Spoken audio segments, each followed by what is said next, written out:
ഇംഗ്ലണ്ടുമായുള്ള മൂന്നാം T20യിൽ ടീം ഇന്ത്യയുടെ പരാജയം നേരിട്ട ശേഷം ഏറെ പഴികേൽക്കേണ്ടി വന്നിരിക്കുന്നത് സ്റ്റാർ ഓൾറൗണ്ടർ ഹാർദിക് പാണ്ഡ്യയ്ക്കാണ്.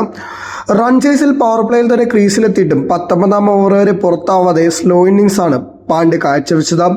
35 പന്തുകൾ നേരിട്ട ഹാർദിക് 2 4ഉം 1 6 മാത്രം നേടി 40 റൺസാണ് നേടിയത്. ടീമിന്റെ തോൽവിക്ക് മുഖ്യ കാരണക്കാരനായി പലരും പറയുന്നത് ഹാർദിക്കിന്റെ ബാറ്റിംഗ് തന്നെയാണ്. അതുകൊണ്ട് രൂക്ഷ വിമർശനം ഹാർദിക്കിന് നേരെ ഉയരുകയാണ്. ബാറ്റിംഗ് പങ്കാളിയെ ധ്രുവ് ജുറൽ അപമാനിക്കുന്ന തരത്തിലുള്ള കാര്യം കൂടിയാണ് അദ്ദേഹം കാണിച്ചത്. പക്ഷെ തൊട്ടടുത്ത ബോളിൽ ഹാർദിക്കിന് ഇതിന് പണി കിട്ടുകയും ചെയ്തു. ധ്രുവ് ജുറൽ അർഹിച്ച സിംഗിൾ നിഷേധിക്കുന്നതിനോടൊപ്പം സ്ട്രൈക്ക് നൽകാതെയുമാണ് പാണ്ഡ്യ ആളാവാൻ നോക്കിയത്. ജോഫ്ര ആർച്ചർ 18ാം ഓവറിലെ അവസാനത്തെ ബോളിലായിരുന്നു സംഭവം. ഈ ഓവറിലെ ആദ്യ 5 പന്തിൽ 9 റൺസാണ് ഇന്ത്യക്ക് ലഭിച്ചത്. ഹാർദിക് ഒരു സിക്സർ ഉൾപ്പെടെ ഇതിൽ നേടുകയും ചെയ്തു.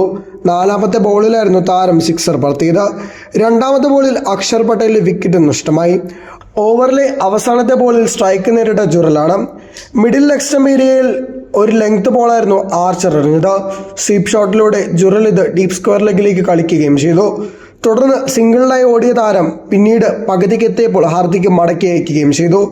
എന്നാൽ ഓവറിലെ അവസാന ബോൾ ആയതിനാൽ ജുറലിന് സ്ട്രൈക്ക് എടുക്കാതെ ഹാർദിക് മടക്കി അയക്കുകയായിരുന്നു.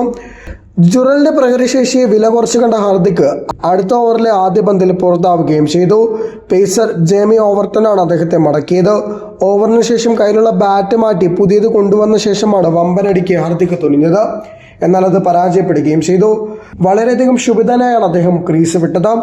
ദേഷ്യത്തോടെ ആക്രോശിച്ച ശേഷം ഹാർദിക് തലതാഴ്ത്തി ക്രീസ് വിടുകയായിരുന്നു. 7ാമനായി അദ്ദേഹം കൂടെ മടങ്ങിയതോടുകൂടി ഇന്ത്യയുടെ പ്രതീക്ഷകൾ അവസാനിക്കുകയായിരുന്നു. 172 റൺസിന്റെ വെല്ലുവിളി ഉയർത്തുന്ന വിജയലക്ഷ്യമാണ് ഇന്ത്യക്ക് ഇംഗ്ലണ്ട് നൽകിയത്. പക്ഷെ റൺ ചേസിൽ ഒരിക്കൽ പോലും ആധിപത്യം ഉറപ്പിക്കാൻ ഇന്ത്യക്ക് സാധിച്ചില്ല. വമ്പൻ താരങ്ങളെല്ലാം പരാജയപ്പെട്ട മത്സരത്തിലായിരുന്നു ഹാർദിക്കിനേറെ വിമർശനങ്ങൾ നേരിടേണ്ടി വന്നത്. മലയാളി താരം സഞ്ജു അടക്കം മത്സരത്തിൽ ബാറ്റ് ചെയ്ത് പരാജയപ്പെടുകയും ചെയ്തു. ഇംഗ്ലണ്ടുമായുള്ള സീരീസിൽ ജോഫ്ര ആർച്ചറിന് നേരെ പുറത്താകുന്നതും സഞ്ജുവിന് നേരെ വലിയ രീതിയിൽ വിമർശനമായി ഉയരുകയാണ്.